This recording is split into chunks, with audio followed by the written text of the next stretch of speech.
देश भर के लिए बीते शनिवार का दिन काला दिन रहा है। खासतौर पर बच्चों के लिहाज से ये दिन ऐसी बुरी याद छोड़ गया है जिसकी टीस हमेशा सताती रहेगी। सबसे पहले गुजरात के राजकोट से अग्निकांड की बुरी खबर आई। यहां टीआरपी गेमिंग जोन में आग लगने से 28 लोगों की मौत हो गई, जिसमें 12 बच्चे थे। तो वहीं राजधानी दिल्ली में एक बेबी केयर सेंटर में आग लगने से 7 बच्चों की मौत हो गई और दिल्ली के ही कृष्णा नगर में भी एक घर में आग लगने से 3 लोगों की मौत हो गई है। ऐसे में सवाल ये उठता है कि ऐसी घटनाओं के लिए राजस्थान कितना तैयार है। भविष्य में ऐसी घटनाओं से बचाव के लिए क्या इंतजाम किए गए हैं? तंग गलियों हो या फिर गेमिंग जोन या फिर बिल्डिंग्स, आगजनी जैसी घटनाओं से बचने और तुरंत आग पर काबू पाने के लिए हम कितने तैयार हैं? इस पर जयपुर, कोटा, भरतपुर, किशनगढ़ और बीकानेर में समाचार प्लस ने किया रियलिटी चेक।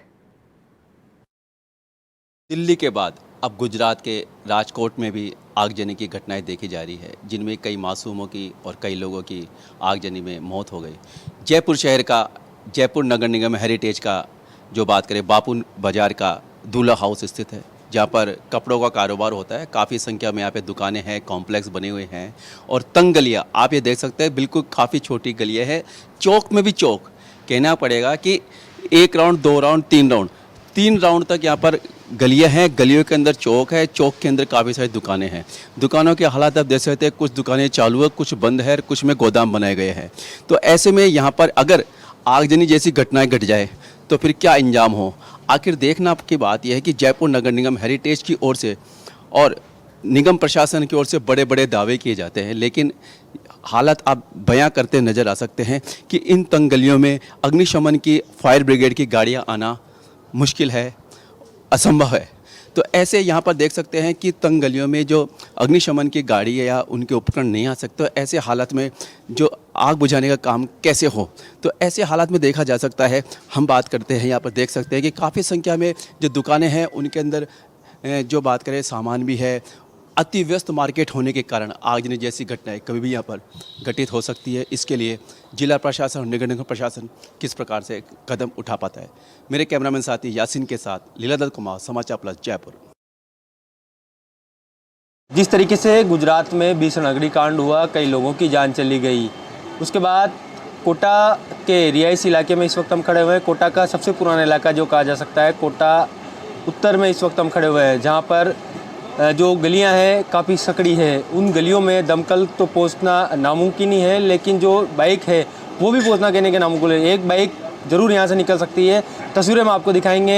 ये जो है चौथ माता बाज़ार है, जो है यहाँ पर आप देख सकते हैं जो गलियाँ हैं, बहुत ही छोटी छोटी गलियाँ हैं। यहाँ पर दमकलों का पहुँचना नामुमकिन है। बाई चांस यहाँ पर कोई घटना होती है, किसी आगजनी की घटना होती है, तो यहाँ पर दमकलों का जो पहुँचना है वो तो नामुमकिन हो सकता है। अगर बात कर ली जाए इन गलियों की, तो इन गलियों में अगर एक बाइक सामने से आ जाए तो दूसरी बाइक भी क्रॉस नहीं हो सकती। इसके चलते कहीं ना कहीं यहाँ पर जो है, जो आगजनी की घटना अगर छोटी सी घटना भी होती है तो वो विकराल रूप ले सकती है। विकराल रूप लेने के बाद जब यहाँ पर बड़ी घटना हो सकती है, तो उसको लेकर किस तरीके से जो लोग हैं वो क्या, जो लोग हैं यहाँ के, उनका क्या कहना है, उनसे हम आपकी बात करने का प्रयास करेंगे। सर, बात कर ली जाए तो ये कोटा का पुराना इलाका है। सबसे बात कर ली जाए कि कोटा का जो सबसे पुराना इलाका है वो यही इलाका है। यहाँ पर गलियाँ हैं वो काफ़ी छोटी है। गुजरात में जिस तरीके से कांड हुआ, कई लोगों की उसमें जान भी चली गई, लेकिन यहाँ की बात कर ली जाए कोटा की, 0 ग्राउंड की, तो यहाँ पर गलियाँ काफ़ी छोटी है। यहाँ पर दमकल पहुँच सकती है क्या? बिल्कुल नहीं पहुँच सकती। यहाँ पर कुछ ऐसी व्यवस्था रखनी चाहिए छोटी गाड़ियों की, ताकि रास्ते से आ जाएं वो, और आग जब तक बढ़े नहीं और वो बुझा दी जाए टाइम पे, क्योंकि छोटी छोटी गलियाँ हैं और यहाँ काफ़ी कारखाने भी हैं, माल जो जेवर बनाते हैं, तो गैस का उपयोग भी करते ही हैं। वैसे तो हमने सब जगह आग बुझाने के यंत्र भी रख रखे हैं। बाकी कभी ऐसी भीषण आग लग जाए तो यहाँ पे ऐसी गलियों के अंदर गाड़ियाँ घुस जाए, इस तरीके से व्यवस्था होनी चाहिए। या पाइपलाइन ऐसे होता है ना, पानी के बाहर से डल जाए, कोई लगे तो उसको आगे जोड़ के उसको आग बुझाने का काम आए। तो क्या लगता है कितनी छोटी गलियाँ यहाँ पे? दमकल का यहाँ देखा जा गया है पूरे इलाके में कि बहुत छोटी छोटी गलियाँ हैं। एक बाइक अगर निकलती है तो दूसरी बाइक भी क्रॉस नहीं कर पाती। कई बार ऐसी स्थिति होती है, कई आगजनी घटनाएं कोटा में हुई है, कई बड़ी बड़ी घटनाएं हुई है जिसमें कई लोगों की जान भी जा चुकी है। हाँ, ये तो बात सही है कि यहाँ पे अगर 2-3 गाड़ी एक साथ आ जाए तो निकल नहीं सकती है।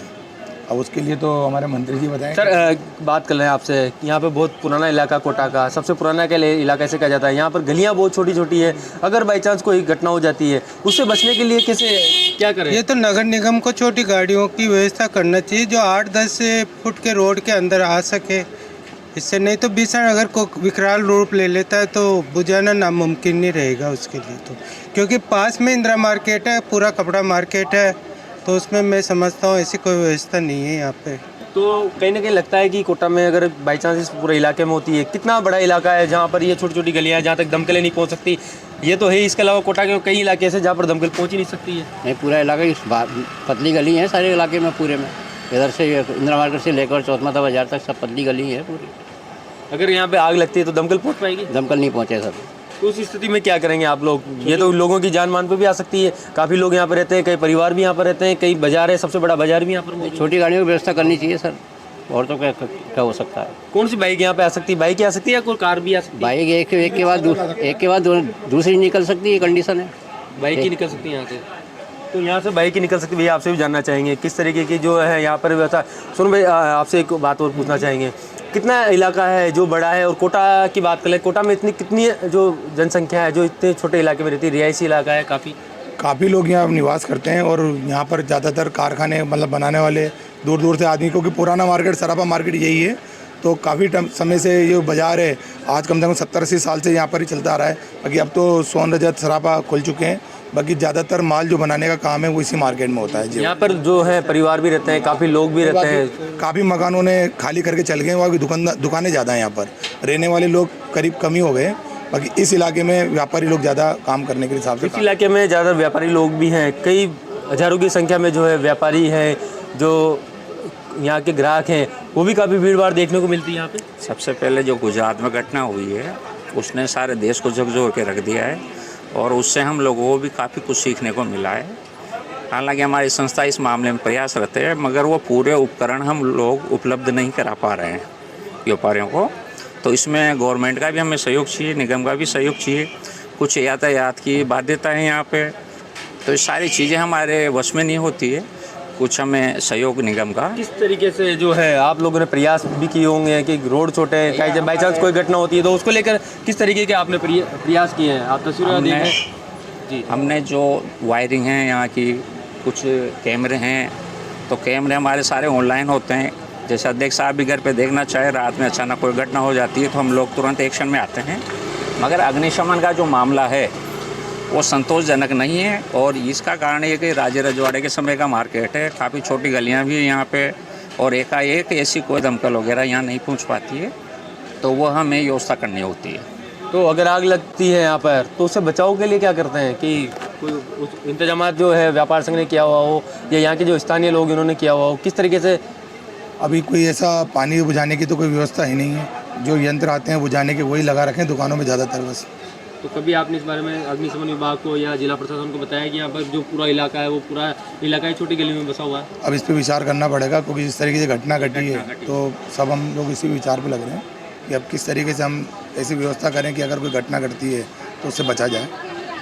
तो ये जो कुछ लोग मौजूद थे, ये हमारे साथ मौजूद थे। तस्वीरें हम आपको दिखाएंगे इस पूरे बाज़ार की, इस पूरे इलाके की, जो सबसे पुराना बाज़ार है। आप ऊपर की तरफ आप देखेंगे तो ऊपर भी आप देख सकते हैं जो मकान है एक दूसरे से अड़कर, बिल्कुल ऊपर जो मकान बने हुए भी आपस में अड़े हुए हैं।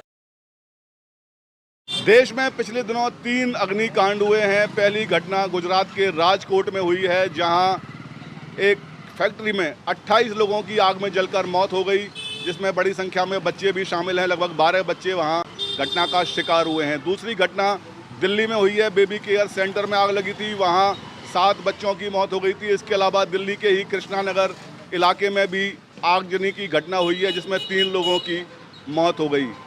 लापरवाही सामने आई है कई स्थानों पर, और लापरवाही की वजह से ही ऐसी घटनाएं सामने आती हैं। भरतपुर में क्या हालात हैं, अगर किसी जगह आग लगती है तो वहां दमकल पहुंचने की क्या स्थिति रहती है, ये हमने जानने की कोशिश की है। मैं इस वक्त मोरी चारबाग इलाके में हूं। मैं आपको एक नज़ारा दिखाना चाहूँगा। ये एक छोटी सी गली है और इस गली में कई दुकानें भी हैं, वो भी मैं आपको दिखाना चाहूँगा। अगर कभी मान लो यहाँ आगजनी की घटना होती है तो दमकल किस तरह इसमें प्रवेश पाएगी, किस तरह से आगजनी की जो घटना होगी उस पर काबू पाने का प्रयास करेगी, ये एक बड़ा प्रश्न है। मैं आपको अंदर से दिखाता हूँ नज़ारा। ये कई दुकानें हैं यहाँ और आगे भी दुकानें हैं। अगर कभी आग लगती है तो यहाँ दमकल किस तरह पहुँचेगी, क्योंकि सकरी गली है। नगर निगम के पास अभी हमें जो सूचना मिली है, एक ही दमकल है, हमेशा ख़राब रहती है। जब भी सूचना देते हैं उसकी स्थिति दयनीय मिलती है। मिनी दमकल नहीं है जो छोटी गलियों में घुस जाएं, वहाँ जाकर आगजनी की घटनाओं पर काबू पा सकें। आजकल फायर बाइक भी मतलब शुरू हुई हैं, कई शहरों में फायर बाइक हैं, वो गलियों में घुसकर आगजनी की घटनाओं पर काबू पा सकती हैं। लेकिन बात करें भरतपुर की, यहाँ इस तरह की कोई व्यवस्था नहीं है। हमारे साथ कुछ व्यापारी भी हैं, व्यापारी नेता भी हैं, उनसे जानने की कोशिश करते हैं दमकल की क्या स्थिति है भरतपुर में। आप बताइए। सबसे पहले तो मैं दीपक जी आपका बहुत बहुत धन्यवाद करना चाहूँगा कि आप जो जनता के जनहित से जुड़े हुए मुद्दे हैं उनको आप उठाते रहे हैं। आज दमकल की स्थिति है जो अभी भीषण गर्मी चल रही है और ऐसे गर्मी में आगजनी की घटनाएं बहुत सारी होती हैं। अभी जो हाल ही में देखने को भी मिला कि राजकोट में गेमिंग जोन में आग लग गई। कल दिल्ली में रात को बेबी केयर में आग लग गई, वहाँ नवजात शिशु मर गए। अगर उस चीज़ का इंतजार करें अपन कि यहाँ कोई घटना हो और उसके बाद फिर बातें हों, तो इसकी तैयारी पहले से ही प्रशासन को करनी चाहिए। जबकि आज भरतपुर देखो तो एक संभाग स्तर पर है, मुख्यमंत्री का ये गृह जिला है, मुख्यमंत्री यहाँ से हैं और विकास की बातें भी हो रही हैं, लेकिन जो बेसिक ज़रूरतें हैं जैसे कि फायर ब्रिगेड और इस तरीके की जो चीज़ें हैं वो सुविधा यहाँ पे नहीं है। फायर ब्रिगेड की स्थिति यहाँ पर बहुत दयनीय है। कुछ गाड़ियाँ हैं, छोटी गाड़ियाँ यहाँ पर है नहीं, बड़ी गाड़ियाँ हैं उनको भी सूचना दो तो समय पर पहुँच नहीं पाती हैं या उनकी हालत इतनी ज़्यादा खस्ता है। अब ये जो छोटी छोटी सकरी हैं गलियाँ हैं, क्योंकि एक बहुत ज़्यादा विकसित शहर ये नहीं है, ये छोटा एक सकरा पुराना बसावट वाला शहर है, पूरा कंजस्टेड शहर है। बाज़ार भी एक 3-4 किलोमीटर के एरिया में ही बना हुआ है। तो जो बाहर सर्कुलर रोड पे है वहाँ तो एक अलग चीज़ हो जाती है, लेकिन जो मुख्य बाज़ार है इन गलियों में दुकानें भी हैं और साथ में घर भी हैं।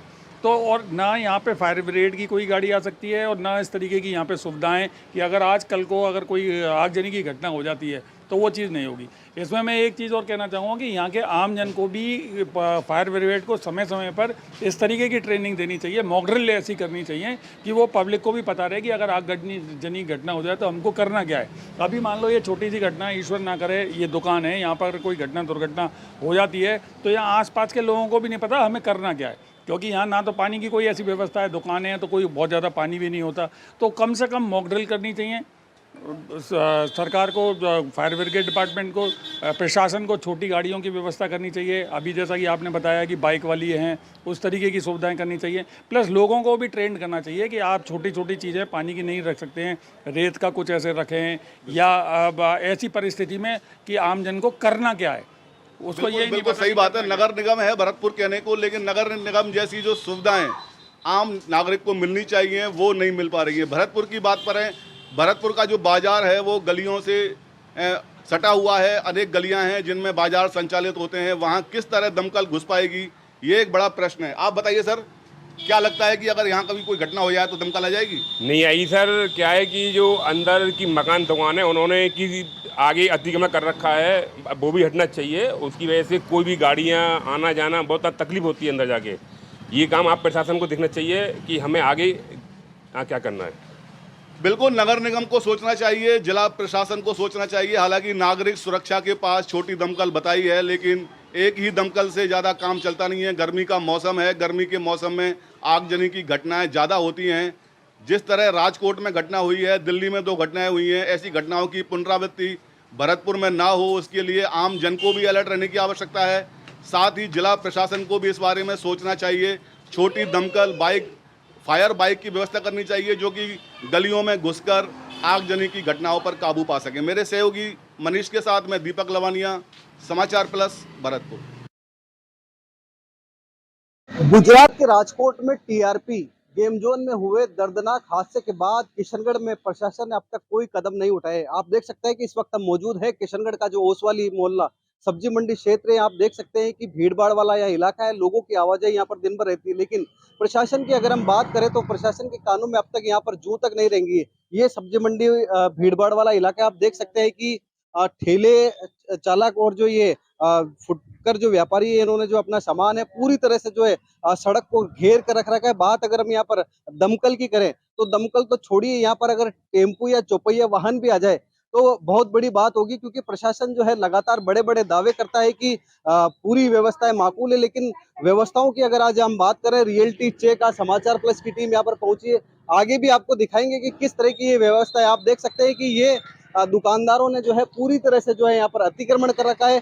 अतिक्रमियों की अगर हम बात करें तो लगातार नगर परिषद बड़े बड़े दावे करती है कि अतिक्रमण जो है नहीं होने दिया जाएगा, अतिक्रमियों पर कार्रवाई की जाती है, लेकिन आप देख सकते हैं कि दुकानदारों ने जो है पूरी तरह से जो सामान है मेन रोड के ऊपर लगा रखा है। ऐसे में अगर कोई बड़ी यहाँ पर घटना हो जाए तो उसको रोक पाना मुश्किल होगा, क्योंकि परिषद के अधिकारी रोज बड़े बड़े दावे करते हैं, लेकिन दावों की यहाँ पर हकीकत आप देख सकते हैं कि इस वक्त हम जो है सब्जी मंडी का जो है मेन चौराहा यहाँ पर हम मौजूद हैं।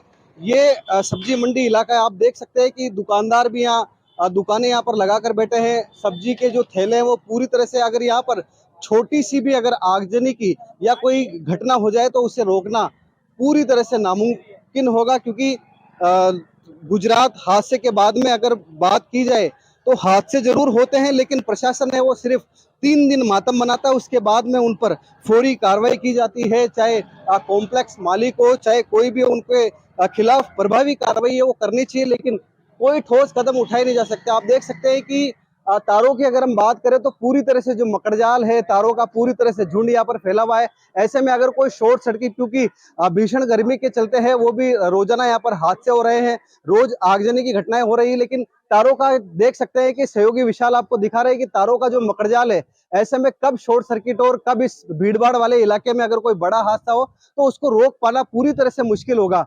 कॉम्प्लेक्सों की अगर हम बात करें तो कॉम्प्लेक्स यहाँ पर बना दिए गए हैं। पार्किंग जो थी वो पूरी तरह से पार्किंग को ये खा चुके हैं, क्योंकि नीचे पार्किंग होनी चाहिए, पार्किंग पूरी तरह से फैल है। दुकानदारों ने जो है वो दुकानें यहाँ पर बना डाली। ऐसे में बारिश के दिनों में अगर हम बात करें तो काफी समस्या यहाँ पर होती है। कॉम्प्लेक्स के नीचे पानी भी यहाँ पर भर जाता है। देखिए आप, पार्किंग सिर्फ नाम मात्र की पार्किंग होती है। कई कॉम्प्लेक्स तो ऐसे हैं अगर वहां पर कोई बड़ा हादसा हो जाए तो उसको रोकना मुश्किल होगा। आगे और भी कॉम्प्लेक्स हम आपको दिखाएंगे कि उनके हालात किस कदर है, क्योंकि बड़े बड़े दावे करने वाले जो लोग हैं यहाँ पर पूरी तरह से फेल यहाँ पर साबित हो रहे हैं, क्योंकि नगर परिषद तो अपने विवादों में फिलहाल यहाँ पर गिरी हुई है, क्योंकि भ्रष्टाचार के लगातार नगर परिषद के अधिकारियों पर आरोप लग रहे हैं, लेकिन प्रशासनिक अधिकारी भी जो है इस ओर कोई ध्यान नहीं दे पा रहे। आप देख सकते हैं कि ये चंद्रप्रभु कॉम्प्लेक्स, इसकी हम बात कर लेते हैं आज आपको। चंद्रप्रभु कॉम्प्लेक्स में आप देख सकते हैं कि बात हम करेंगे, दुकानों के नीचे जो बेसमेंट बना हुआ है वहाँ पार्किंग की व्यवस्था होनी चाहिए थी, लेकिन पार्किंग सिर्फ नाम मात्र की पार्किंग है। पूरी दुकानें, दुकानदारों ने यहाँ पर दुकानें बना डाली, और आप देख सकते हैं कि ये वो मकड़जाल, वो हादसे को जो है वो चुनौतीपूर्ण, आप देख सकते हैं कि अगर यहाँ पर अगर कोई बड़ा हादसा या छोटा भी अगर शॉर्ट सर्किट हुआ तो पूरे कॉम्प्लेक्स में जो है वो भीषण आग लगेगी, लेकिन उसको रोकना प्रशासन के लिए एक बड़ी चुनौती साबित होगा। देखने वाली बात ये होगी कि खबर चलने के बाद, गुजरात में हुए हादसे के बाद, सूरत में हुए हादसे के बाद प्रशासन किस तरह से कदम उठा पाता है। सहयोगी विशाल जारोडिया के साथ इंद्रजीत उबाना, समाचार प्लस, किशनगढ़। देश में जिस तरह से आगजनी की घटनाएं सामने आ रही है, उसके बाद एक सोचने के लिए कदम उठना जरूरी है कि इन ऐसी घटनाओं पर अंकुश कैसे लगे, और अगर ऐसी घटनाएं हो जाती है तो हम उस पर कैसे काबू पाएं। इस समय हम बीकानेर के थोड़ा सा दर्जी मार्केट खड़े हैं। ये बीकानेर का कंजक्शन मार्केट है। यहाँ काफ़ी संख्या में महिलाएं यहाँ खरीदारी करने के लिए आते हैं। यहाँ आप देख सकते हैं झूलते हुए तार है, जो कभी भी इनसे आग लग सकती है। इसको लेकर प्रशासन क्या व्यवस्था करे, आमजन क्या सोचता है, हम आमजन से इसको लेकर बातचीत करेंगे। आप इधर भी देखिए, ये तार है, तार झूलते हुए तार आपको चारों तरफ दिखाई देंगे। इससे कभी भी बड़े हादसे हो सकते हैं। मतलब ये मार्केट ऐसा है, छोटा मार्केट है, यहाँ फायर ब्रिगेड के पहुँचना भी बड़ा मुश्किल होता है, लोग यहाँ पहुँच नहीं पाते हैं, इससे बड़े हादसे हो जाते हैं। हमारे साथ कुछ लोग हैं, उनसे बातचीत करते हैं। आइए बताइए, कंस्ट्रक्शन मार्केट है, अगर ऐसे आप हाँ, कोई उपाय हो ही नहीं था, क्योंकि जो प्रशासन है वो आंखें मूंद के बैठा है। बीकानेर का जो प्रशासन है वो देखने में ऐसी हालत है, यहाँ सिर्फ अपने जो भी प्रशासन अधिकारी आते हैं अपना घर भरने के लिए आते हैं, ये तौलिए से भेजने के लिए। अगर यहाँ कहीं कोई घटना हो जाए दुर्भर, तो यहाँ फायर ब्रिगेड की गाड़ी नहीं आ सकती। बीकानेर प्रशासन के पास फायर ब्रिगेड की गाड़ी 2 है, जो भींचवाल से आती है। तो प्रशासन जो यहाँ बैठा है केवल अपना घर भरने के लिए। अभी जो नए मार्केट बन रहे रानी बाजार में, उनमें ना तो कोई पार्किंग व्यवस्था है, ना उनमें कोई फायर ब्रिगेड का कोई साधन है, फिर भी प्रशासन धड़ाले से परमिशन दे रही है। और पिछले जब से ये महापौर है तो ये लग ही नहीं रहा बीकानेर नगर निगम में कोई अपना बीकानेर नगर निगम है, इसमें कुछ व्यवस्थाएं हुई हो। बीकानेर का जो दुर्भाग्य है वो इन्हीं लोगों के कारण है। और मैं प्रशासन से और ऊपर जो मुख्यमंत्री जी बैठे उनसे निवेदन करूंगा, बीकानेर में हमें फायर ब्रिगेड की छोटी गाड़ियों की ज़रूरत है। हमारे तोलिया से बेरोजी गली है, लाबू जी कटला है, कैम रोड है, बड़ा बाजार है, इन गाड़ी में अगर बड़ी गाड़ी जाएगी नहीं अंदर तो आग दुर्घटना होने के बाद बहुत मुश्किल हो जाएगी। जैसे हमारे यहाँ जोशीवाड़ा में फटाकों की फैक्ट्री आग लगी थी तो फायर ब्रिगेड नहीं पहुंचने के कारण कुछ लोगों की जान चली गई थी। और हम प्रशासन से कहते हैं जो बीकानेर हमारा जो शांतिपूर्ण है उसमें आप ध्यान दें, ऐसी कोई घटना ना हो, उससे पहले ही हमारे यहाँ व्यवस्थाएं कर दें। उससे पहले ही व्यवस्था कर दें, कोई घटना हो उससे पहले ही व्यवस्था होनी चाहिए। ये बेरोजी की गली है, इसके अलावा और भी कोई मार्केट है जो ट्रांजेक्शन मार्केट हो जहाँ आग लग सकती है तो फायर ब्रिगेड नहीं पहुँच सकती। देखो, इस मामले में केम रोड व्यापार एसोसिएशन और पोलियर बेरोजी की गली एसोसिएशन ने कई बार प्रशासन से दुआ की है कि आप एक गाड़ी कम से कम रतनबाजी पार्क के आगे लगा के रखें। कभी भी कोई दुर्घटना हो तो रतनबाजी पार्क के निकटतम जो यदि गाड़ी रहेगी तो तुरंत उस पर असर आ जाएगा, आग को किया जा सकता है। लेकिन इस मामले में प्रशासन कुछ भी नहीं सुनता। हमने कई बार ये कह दिया एक गाड़ी इधर के लिए रतनबाजी पार्क और उधर से कोर्ट गेट थाने के पास में एक गाड़ी खड़ी रहनी चाहिए और एक गाड़ी कोर्ट गेट के बाहर वहाँ, ताकि इस एरिया के अंदर कंजेस्टेड में फाटक का बहुत बड़ा रोल है। और फाटक बंद रहती है अधिकांश में, उस जब तक फाटक बंद रहेगी जब तक उसका निवारण नहीं होता और आग का बहुत बड़ा उसका फैल जाता है। इस कारण से व्यापारियों को इसके लिए काफ़ी नुकसान का सामना करना पड़ता है। तो काफ़ी नुकसान भी होता है, जन हानि भी हो जाती है। ऐसे में प्रशासन क्या करे उसको लेकर हम लगातार लोगों से बातचीत करें। हमारे साथ क्या यहाँ से हम बीकानेर में और भी मार्केट होंगे। बीकानेर में बड़ा बाजार बहुत कंजेस्टेड बाजार है, इसमें यदि ऐसी कोई दुर्घटना घट जाती है तो वहाँ जो है बड़ी फायर ब्रिगेड की गाड़ियाँ पहुँच नहीं पाती। प्रशासन जो है छोटी फायर ब्रिगेड गाड़ियाँ जो रखे और मार्केट के आसपास रखें, जहाँ से इजीली पहुँचा जा सकता है। और मेरा निवेदन प्रशासन से ये भी रहेगा कि आप नई बिल्डिंग को यदि आप किसी जो है मार्केट को आप अप्रूवल करते हो तो उसके साथ आग बुझाने का यंत्र उसमें लगा हुआ है कि नहीं लगा हुआ है, उसके लिए आप उसको परमिशन जब तक नहीं दे उसमें आग बुझाने का साधन नहीं लगा हुआ। और लगभग जितना मार्केट में उसमें भी अग्नि संबंध जो है उससे संबंधित आग बुझाने का यदि जो छोटा यंत्र आता है वो सबके लिए प्रोवाइड करवाए, प्रशासन अपनी तरफ से कराए या दुकानदारों को जो है ऐसी व्यवस्था दे कि जो है बड़े छोटे मार्केट है उसमें कम से कम 10-20 स्थान पर ऐसा लगा रहे तो इसमें आपके अचानक कोई आग लग जाती है तो दुकानदार मिलकर उसको कम से कम कंट्रोल करने की कोशिश करें। प्रशासन पहुंचता है उसमें हमेशा टाइम लगता है, जानते हैं प्रशासन की व्यवस्था कैसे होती है सब जानते हैं। लगातार ये झूठे तार भी दिखाई दे रहे हैं, इन सभी आग होने का इसके लिए प्रशासन ये जो है ये इलेक्ट्रिसिटी जो बोर्ड से मेरा निवेदन रहेगा कि झूठे तार और तेज गर्मी के कारण कई बार क्या होता है कि इसमें जो है डिफरेंस जो है शॉर्ट सर्किट के कारण जो है आग लग जाती है।